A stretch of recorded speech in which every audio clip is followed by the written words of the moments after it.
జవహర్లాల్ నెహ్రూ ఆధునిక భారత నిర్మాణానికి ఆద్యుడైతే వారి మనమడు భారతరత్న స్వర్గీయ రాజీవ్ గాంధీ గారు ఆధునిక శాస్త్ర సాంకేతిక పరిజ్ఞానంతో కూడుకున్నటువంటి నవభారత నిర్మాణానికి ఆద్యుడు. 18 ఏళ్లకే ఓటు హక్కు కలిగించినటువంటి మహనీయుడు.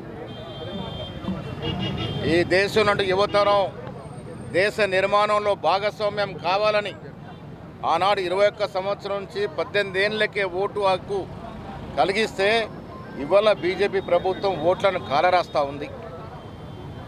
శాస్త్ర సాంకేతికంగా 21వ శతాబ్దంలోకి విజయవంతంగా పోవాలనే కలలు కని అవి నెరవేరే సమయంలోనే వారు స్వర్గస్థులవ్వడం ఈ దేశ యువతరానికి పెద్ద నష్టం.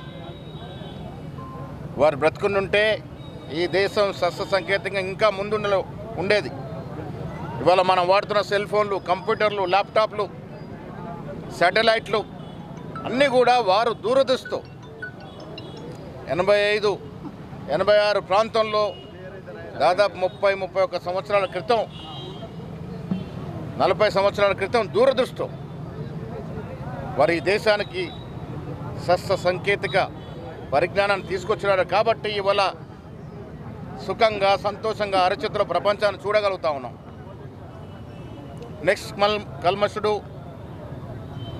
త్యాగధనుడు గాంధీ కుటుంబం ఇవాళ శ్రీమతి ఇందిరాగాంధీ గారు కానీ రాజీవ్ గాంధీ గారని దేశం కోసం ప్రాణత్యాగం చేశారు. ఇవాళ కొత్తగా వచ్చినటువంటి కేంద్రంలోని ప్రభుత్వం వారు స్వాతంత్రోద్యమం గురించి, త్యాగాల గురించి మాకు చెప్తా ఉన్నారు. స్వాతంత్రోద్యమంలో బీజేపీ, ఆర్ఎస్ఎస్ వేసి పాత్ర లేదు. ఒక్కరంటే ఒకరు త్యాగం చేసిన పాపాన పోలే.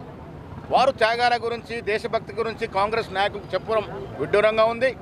ఇవాళ రాజీవ్ గాంధీ గారిని స్మరించుకుంటూ మా జిల్లా కాంగ్రెస్ కమిటీలు ఇవాళ ప్రతి జిల్లాలో, ప్రతి మండలంలో 18 ఏళ్ళు నిండినటువంటి యువకుల్ని ఫామ్ 6 భరించి వాళ్ళని ఓటర్లుగా నమోదు చేసే కార్యక్రమం చేస్తూ ఉన్నాం.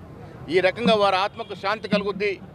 వారు కల్పించినటువంటి 18 ఏళ్ళ ఓటు హక్కు సద్వినియోగం చేసుకోవాల్సిందిగా ఈ రాష్ట్ర యువతరానికి విజ్ఞప్తి చేస్తూ ఉన్నాం. సత్య గారి కూతురు మాట్లాడినటువంటి విషయాలు చాలా అభ్యంతరకరం, ఖండించదగినవి. అందుకే వారి తల్లి గారు మాకు అత్యంత గౌరవమైనటువంటి సురేఖ గారికి వివరణ అడిగినాము. వారు వివరణ ఇచ్చిన తర్వాత తదుపరి ఏం చేయాలో ఆలోచిద్దాం. కాంగ్రెస్ పార్టీ ప్రజాస్వామిక స్వేచ్ఛ ఉన్న పార్టీ. ఆ ప్రజాస్వామిక స్వేచ్ఛని సరైన మార్గంలో వాడుకుంటే బాగుంటుంది. హద్దులు మీరి గీతలు దాటితే ఎంతటి పెద్దవారైనా పార్టీ నియామకాల ప్రకారం ఉపేక్షించేది ఉండదు. తన మన భేదం లేకుండా పార్టీ క్రమశిక్షణ ఉల్లంఘించిన ప్రతి వారిపై చర్యలు ఉంటాయి. దాంట్లో భాగంగా ఇలా చెన్నారెడ్డి గారు మాకు అత్యంత గౌరవమైన వ్యక్తి. వారు మాట్లాడిన తీరు మీద కూడా వివరణ అడగడం జరిగింది. కాంగ్రెస్ పార్టీ సిద్ధాంతాలకు లోపడి క్రమశిక్షణతో ఉండాలి. అందరికీ అవకాశాలు వస్తాయి. ఓపికతో పనిచేయాలి. ఓపిక నశించి గీత దాడితే చర్యలు ఉంటాయి.